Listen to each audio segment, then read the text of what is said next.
this episode of Chatting with the Lightkeeper. I'm Edward, and today we're going to talk about something a little different.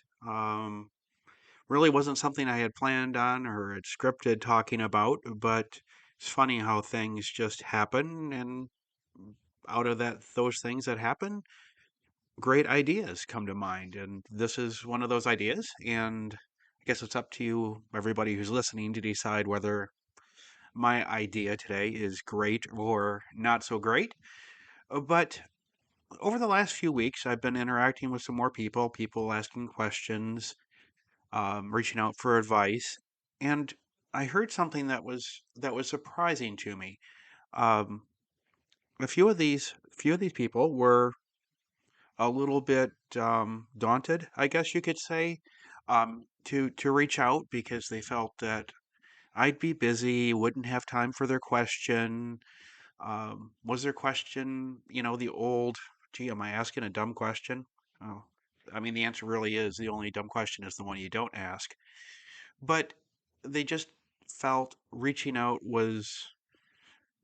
it was a challenge for them to reach out. They could find more reasons to not reach out than to reach out with their thoughts and questions.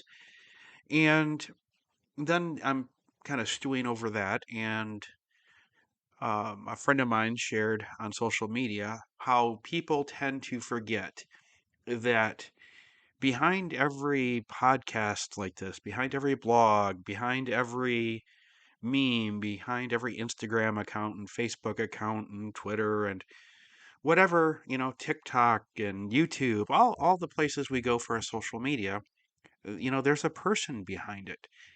And when I saw that it said there's always a person behind it, it made me think of a story that Abraham Lincoln told. And obviously, his story wasn't about social media, but there was this robot that was traveling up and down the East Coast in the 1860s, and it was playing chess, and the owner of the robot was challenging. The robot would show up in Philadelphia and challenge the city's greatest chess players. And of course, there was money involved in all of this. And so the robot, or as they called it back then, an automaton, was challenging um, one of the greatest players in the United States. And the great player lost the first game. And halfway through the second chess game, the the player stands up, points at the robot, and says, "There's a man inside." And that post about, forgetting that there's a person behind every bit of social media brought that story to mind. And so, what that story, I don't know, leads to with wanting to share with you today is, if you can't tell, that an Abraham Lincoln story about robots playing chess would come to mind, might mean I'm a bit of a history geek or a nerd. Is there a difference between geek and nerd? That's something I've wondered for years. And unfortunately, Google really doesn't answer that for me. So if you know the answer, or you have an idea, or you have your own opinion, shoot me an email, leave me a voice message, let me know, because that's one of those befuddling questions that I stumble around about. But getting back to what I was thinking is, so many people forget that there's a person behind everything. So I thought today I would chat about myself. Not to bore you, not to boast and huff and puff about what a great person I am. Because look, I'm just a guy waiting in line for coffee somewhere. Odds are, if my head isn't down at my desk working away at work, um, or doing a few activities and things with friends and family, I'm either working or waiting for that next cup of coffee. Um, so I think probably the first thing you think of when you're getting to know somebody, or you run into somebody somewhere and you start talking and you're not in your home area, or they're not, you ask where they're from.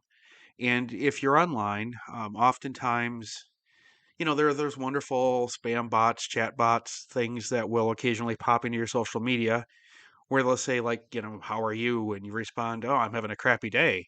And they're like, "Oh, that's great." The message comes back, "Oh, that's great. Where are you from?" And it's obvious they didn't, it's a some sort of machine learning tool or just an idiot of a person.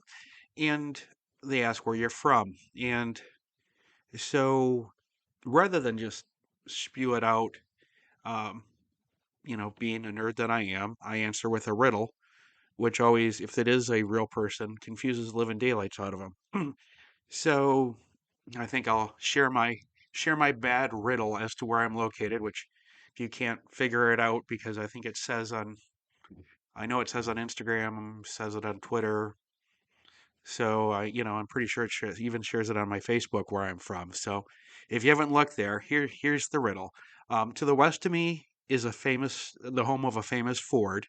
However, this Ford isn't famous for their cars, but they did preside over millions. And to the east of me, is the Great White North. However, the Great White North is still north of me, but it's much closer to my east. Unfortunately, I am south of paradise, but I'm north of hell, and I live, according to the people who live in paradise, according to them, I'm a troll because I live under the bridge. So that's my dorky, geeky, where am I riddle. So since we have to do a sponsorship break, why don't we take that break right now? You can think about that wonderful riddle if you don't know or already know where I'm from, and we'll come back just after this. All right, welcome back. And since we just did that horribly dorky riddle, um, if you haven't figured out the answer, I am from Michigan. And yes, there is uh, well, I guess we'll start first of all with the Ford reference. The famous Ford would be Gerald Ford, who was President of the United States, but not related to Henry Ford or the rest of the Ford family that makes the cars and is the brains, if you could call it that, behind the Detroit Lions, one of the National Football League's worst teams. Although this year they did have a winning record, so maybe there's hope for Detroit Lions fans. Um, the Great White North, if you're unfamiliar, is another reference for Canada. And I'm not sure if any of you were able to hear in the background. Probably would have sounded a little faint, but there was a horn sounding, and it was one of the Great Lakes freighters that carry iron ore, stone, cement, cargoes like that up and down the Great Lakes between exciting places like Cleveland, Ohio, and Chicago. Um, but anyway, so the Great White North is to my north, but it is much closer to my east. In Michigan, there is an exciting town called Paradise. Um, Not really recommended to visit in the wintertime because it's in Michigan's Upper Peninsula, and unless cold and snow is your thing, I wouldn't recommend it. Paradise is known for two things. First is Tequamanon Falls, which is Michigan's largest waterfall, brings thousands of visitors every year. And the other thing is a museum about shipwrecks. Um, Now, on the flip side of paradise is hell. Michigan does have a town named Hell, um, and it is, I would say, kind of southeasterly a little bit from Detroit. It's not that far from Detroit itself, but yes, there is a Hell. It is definitely not a big town, but Halloween and other times of year, it is a hopping little tourist destination. And the reference about being a troll, um, I can't remember the book right now, but if you lived under the bridge, you were a troll. And there's one way to get staying within Michigan to get from the upper peninsula and the lower peninsula. It connects with the Mackinac Bridge, which is still, I believe, North America's longest suspension bridge. So since I live in the lower peninsula, I am a troll. So that's where that all comes from. And hope that didn't bore you too much. But when we were talking about Paradise, that wonderfully huge town, which does not have a stoplight, but it does have a blinker now, so it is moving up in the world. The town of Paradise has a museum. Well, it's not in the town. It's probably a good 6, 7 miles out of town at Whitefish Point. And Whitefish Point has a beautiful light station. The museum is fantastic. And the light station also is a bed and breakfast, so you can stay in the lightkeeper's quarters. If you're a lighthouse geek, nerd, whatever you want to call it, like me, highly recommend it, especially at night when you go outside because it literally is in the middle of nowhere. And I mean the star yeah, the stars are just amazing. Um, and if you haven't seen the Northern Lights, it's an amazing spot to sit on the shore of Lake Superior and watch the Northern Lights dance in the heavens. So, anyways, the big town of Paradise with this wonderful museum. I enjoy going there. They have a memorial service every year on the 10th of November for the anniversary of the sinking of the Edmund Fitzgerald. Perhaps you've heard the song by Gordon Lightfoot called "The Wreck of the Edmund Fitzgerald." It's really kind of what made that incident become famous or infamous, I guess, if you will. And if you heard the song and thought it was fiction, it's actually very, very much based on reality. And the reason why I connect so much to boats, and you see the Lightkeeper as my pseudonym online here, is my earliest memories. One of them is hanging out with my grandfather, going to McDonald's, going through the drive-through, getting some cheeseburgers, fries, and probably a couple of Cokes. And we would go down to the big river here where the Great Lakes ships come by and you're very close. You can see them. I mean, clear as a bell, you're really, really close. And we would sit and wait and watch the boats go by. And it's kind of from there, it grew. I mean, where we would sit to watch the boats, which is now a beautiful upscale hotel and restaurant combination. Back in the day, it was a cement factory. So it's kind of funny how things have changed. But from that vantage point in the evening, when it started to get dark, the lighthouse, its beam would start to shine, and you would see it flash every 5 seconds or so. And it's from that that grew my love of boats and lighthouses. And so, as a kid, the next step up when you see the lighthouse at night was wanting to learn about it. And since I love history, I actually majored in it. And so when you love history, that's what you do. It's what's next. Okay, I'm into the boats, and now I see this lighthouse. I want to learn about it. Even as a child, that's how I was. In fact, I can remember probably one of the happiest Google searches I've ever done. Actually, it's a long time ago. I think it might have been an Ask Jeeves. Does anybody remember Ask Jeeves?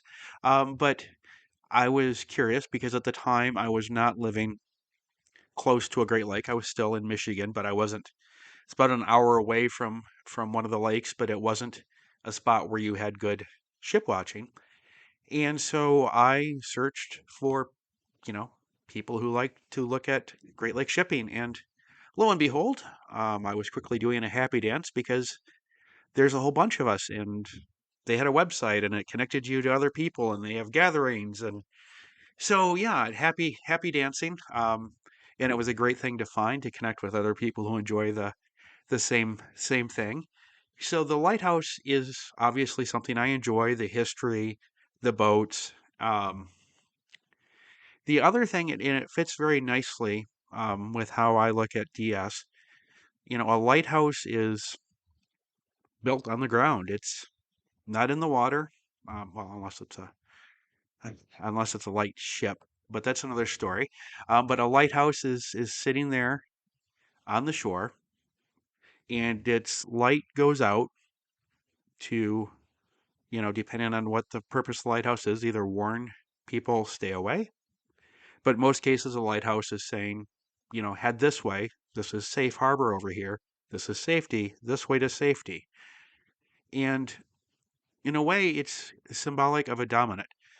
Dominant can put their light out there as a guiding beacon, but their submissive is still in charge of their life.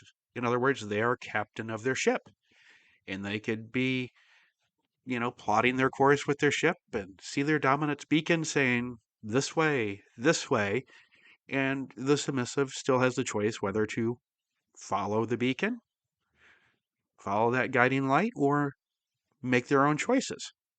And if the submissive decides to make their own choices, the dominant is the lighthouse. They're stuck on the shore. They can't go crashing into the water to swim out to the boat and go, "What are you doing?"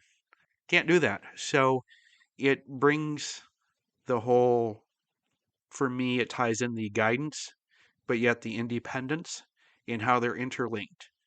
So that is where the Lightkeeper reference comes from. All right, something else I hope you'll find interesting about me. That some of you may know if you follow my blog, and if you're not a blog follower, then you definitely don't know this. But I have an extreme fear of heights.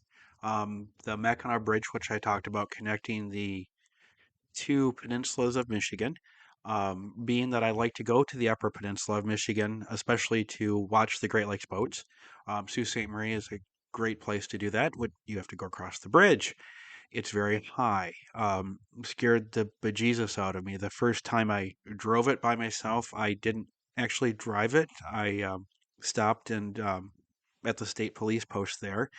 For a small fee, you can have a trooper drive your vehicle over, and that's what I did for a couple of times.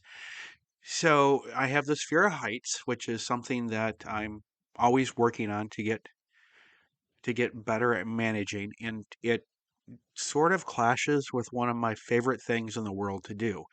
I love to downhill ski.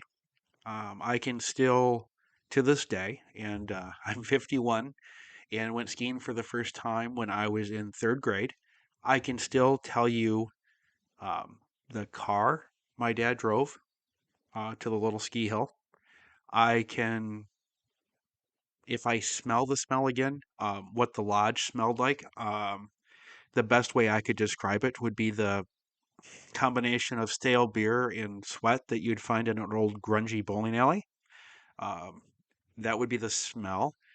The song that was playing on the loudspeakers when I went downhill for the first time on skis was a band called America, and the song was "Horse with No Name." So it's one of those things which when you try it, it just clicked. Now it didn't click as far as me having skills.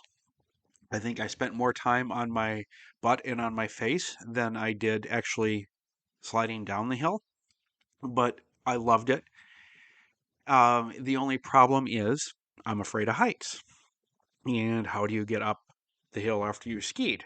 Well, other than the little place I learned to ski where they didn't have chairlifts because it was too small, chairlifts or gondolas or cable cars get you back up, and they go up high in the air. So every time I go skiing, I have to face my fear. And it's one of those things where I've learned how to manage it now, especially being older. I no longer have to ask a trooper to drive me over the Mackinac Bridge. I can do quite fine. I even survived a trip across it in thunder snow, which is a weird phenomenon where it's thunder and lightning, but it's snowing. Really fun to drive in, by the way. Don't recommend it. But facing your fear and living your dreams through skiing also did kind of click with a few things for me lifestyle wise. Um, when you struggle in the lifestyle to accept that you're kinky, I mean, it can be a real challenge. Um, Once again, I'm old enough that when I was exploring the lifestyle to start with, the DSM, which is the diagnostic manual that people in the mental health profession use to diagnose people, would have come back and told everyone listening to this podcast probably that you're mentally ill. So that was a huge fear for me back in the day was, golly, is something wrong with me? So just like skiing, I had to learn how to face my fears to live my dreams. So that is a wonderful thing that skiing has brought me. Now, when I'm not working skiing or waiting for my coffee, and it is summertime because this time of year in Michigan, it's just not the greatest to be outside unless you want to ski. Except this year, it's not been great for skiing. But thankfully, my favorite place, the Sierras of Nevada and California, are getting hammered. And while it's horrible for the people that live there and the atmospheric river and what's happening around San Francisco, it's just putting tons of powder in the Sierras. And so, yeah, I'm excited about that. But when it's not snow season, it is doing season for me. I do a lot of things to just try and make the community better. And when I say community, I don't necessarily mean the lifestyle community, but the actual place where I live. Try and help be a good neighbor, be a good community member. Uh, One of the things that always kind of galled me is how much like landscaping places charge for silly things like, a couple $100 or more to clean up the leaves in the springtime that were left over from the winter. Really? And here's, a senior citizen on a fixed income, and it's a huge expense. And so they start to think about, oh, well, maybe it'd be better to go live in assisted living where I wouldn't have to deal with this. I mean, even in condos, you still have uh, yard work that has to get done. They don't do it all. And so I started doing things for one couple, and they told somebody else, and so now my spring, summer, and fall are pretty busy with projects which really help, which I love, helps people stay in their homes longer rather than having to move to assisted living or have their budget drained by paying some crazy, crazy high fee for a landscaping company to do something very basic. So I'm doing that. The other thing that I do, and I do this not for applause, but it's just a cause. Um, I volunteer my time for a homeless shelter that actually is technically in the city of Detroit, and they focus on the chronically homeless. And I guess before we talk a little bit about that, there are obviously stereotypes most of you have about the homeless. And recently, one of my it just set me off. There was a politician who made a comment. And this politician is from the state of Florida, which is shaped like a penis, which obviously this individual is. He made a comment about COVID couldn't have been that bad because he didn't see dead homeless people all over. And what ticked me off was not the comment about COVID. I mean, we live in a world where do what you want, believe what you want. But the fact that if it was that you'd see dead homeless people. No one sees dead homeless people. It's not because they're not there. We just don't see them. I mean, unless you do something horrible like hit a homeless person with your car, you don't see them. Sure, you may see a homeless person that maybe panhandles in front of your office or in your favorite coffee shop, there's a homeless person that comes in and buys a cup of coffee and spends hours in there on a winter's day. But what you don't see, and people just don't ever see this, is that person that panhandles in front of your office. If one day they're not there, you don't think of it. Maybe at the time you're like, oh, they're not here today, or I just must have missed them or whatnot. But you just because they're a homeless person, it doesn't stick in your memory. So when they die, they just fade away. You're not gonna ever see them. So that just kind of irritated me. Like somehow anybody would notice somebody that's homeless that had passed. I mean, that panhandler could die and be sitting there, and people are like, "Oh, the panhandler's just sleeping in front of the building today." And that's just how it goes. But some things that I'm sure that like this politician would be in the category that would tell a homeless person to get a job. Well, here's the thing. Over 50% of homeless people have jobs. This is in the United States, just in case you're listening elsewhere. Over half of the homeless population have jobs. Um, over one third are veterans of the military in the United States. Uh, where the real problems and struggles come in, uh, over half of the homeless population struggle with substance abuse, and almost the same amount of people struggle with their mental health. So you can only imagine if you are struggling with a substance abuse problem and now you're homeless. So now you've got the pressure of anxiety, fear, depression, coupled with that potential substance abuse problem. Or if you don't have a substance abuse problem, being homeless and having the anxiety, the fear, the depression, and everything comes with it very well could lead you to a substance abuse problem. Um, so it's very sad. And 1 in 30 of America's homeless are children under 18.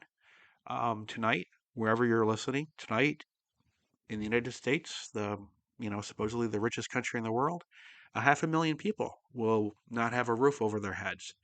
While there's no easy fix, and I'm not going to sit here and ask you to donate to a shelter or a cause or to vote a certain way or not vote a certain way. That's not it at all. But it's just giving back is something that is important to me. And for whatever reason, those are the two causes that I don't know whether you call helping seniors a cause, helping older adults being a cause, but perhaps. But working with the homeless certainly is a cause and a calling. One of the best tips I've learned, and this is going to be sad, and I never thought of it before until talking with a close friend of mine who also used to do this. Once again, there's a product called Vicks, which is great for like if you have a stuffy nose. Other than that, it stinks to high heaven, but it's great to wear when you're going to be, for example, if I'm going to be working doing intake at the shelter, because the Vicks helps mask the scent of people who could use a shower. So that was a new thing that I learned this year. So anyway, so giving back is important to me. Um, and I think part of that is one of the reasons why I have this podcast, why I blog, why I have the social media that I do.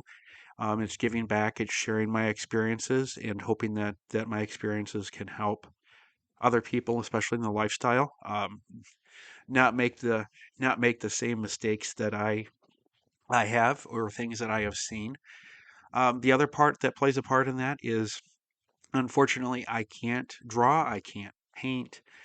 If you want to really get a headache, listen to me try and play an instrument, or even worse, hear me sing. Um, so the standard ways that people, when they want to do something creative, they just don't work for me because I just don't. Whatever it is to do that, I don't have it. So being able to write, being able to, throw together you know, a a little thing for my blog to write or to create content for Instagram or for Facebook. That sort of thing just really I enjoy it, and it's gets those creative juices flowing, and I can get them out.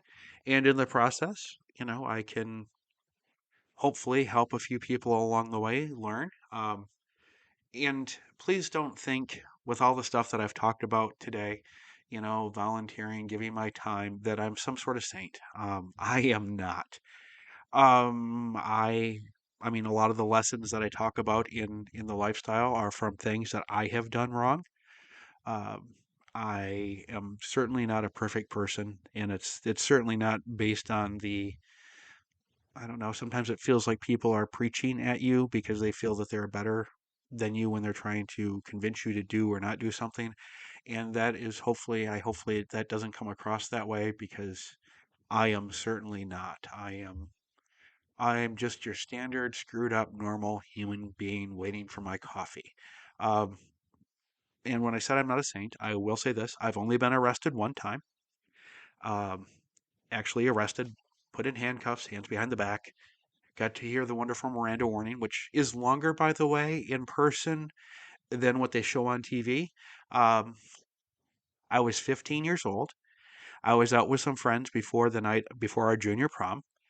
We had it was a kind of a bright neonish green and purple. And the purple was like bright purple, if that's possible, but it was the bright colors, and it had the wonderful orange contraptions on it to tell people who might somehow mistake a super soaker squirt gun for a real gun, which takes not so much intelligence. But we had this with us to, we were going to stop by a few of our friends' houses. They were getting ready and surprise them with a super soaker and hopefully, wet their tuxedo pants a little bit. That was the plan. Unfortunately, one of my friends, his father was a police officer, and he had recently gotten promoted. And one of the other police officers was ticked off because they felt they were more deserving of the promotion. Saw us squirt our other friend with said super soaker, and said that he saw somebody shoot a real gun. And yeah, great way to, intentionally screw up junior prom night, which is what this officer wanted to do and succeeded. So anyways, that was my one arrest. So it was an enlightening experience. There is nothing like having um, small town police officers point their guns at you. If you've never experienced that, I don't recommend it. However, um, yeah, it still is. I would say causes me stress. Like if I get pulled over for speeding, I am shaking like a leaf. I am scared to death. Um, so yeah, it still is something that's still with me, even though it was junior prom night. Which also leads me to they have now adult proms, and that's kind of a relationship goal someday. I want to do one of those because I was single when it was senior prom time, and so I didn't go. And junior prom night, I spent most of junior prom night dealing with you know idiot idiot law enforcement officers. We'll call it that. So yeah, as an adult, that's a relationship goal. I'd love to go to an adult prom so I could actually say that I went to one. So anyway, that is really all I can think of about me. And what I was hoping is that you would just see that, there's a man in it, that there's a normal guy who is, well, obviously I'm talking to you right now, but I am thinking right now, do I want to go to Tim Hortons or do I want to go to Starbucks for coffee? Unfortunately, my favorite local coffee place where I prefer is closed at this point. They close at 3 in the afternoon. So I missed that opportunity. So I'm stuck with Tim Hortons or Starbucks. So that's a little bit about me. And if you have any questions, please feel free to ask. And I just hope that you'll remember that no matter whether it's a podcast, a blog, any social media outfit, just remember there's a person behind it. And as long as you're nice, go ahead and say hi to them. The worst thing they can say is they don't want to talk, no, or not respond. But don't be shy about saying hello to somebody. Um, and I am more than happy if you have questions, want to talk, what have you, whether it's about DS or life in general, shoot me a message.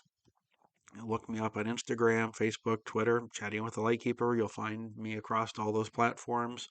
Or my blog page is listed right with the podcast information. It's over on Tumblr.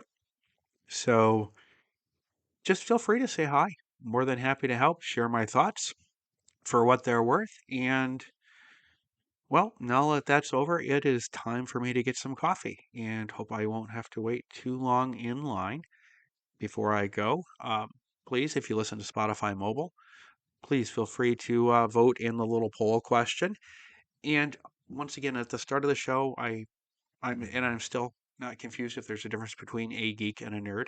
If you know that, or if you have your own opinions, please go ahead and leave me some voice feedback. Let me know what you think the difference is between them because I would love to figure it out. So if you can help me with that, please leave me a voice message and help me figure it out. And no matter where you listen to the podcast, please don't forget to click the follow button so you never miss an episode. And I look forward to chatting with you again soon. Thank you very much.